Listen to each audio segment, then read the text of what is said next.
Platelet Rich Plasma, which is what I'm holding.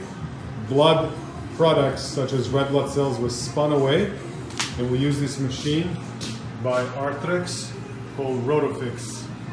The way that the machine works is, as we have spun in this thing called a centrifuge, patient's whole blood, and then spinning process has separated it into a portion that floats on the top and portion that stays on the bottom.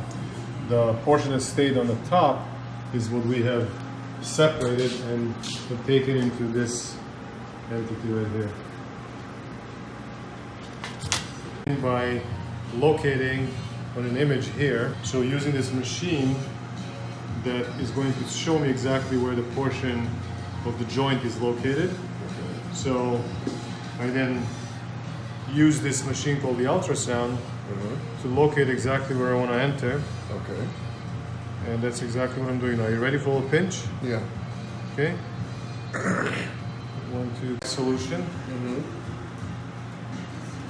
And then we inject it. Okay.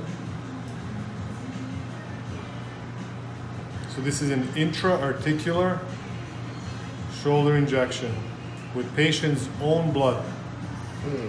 Ta-da!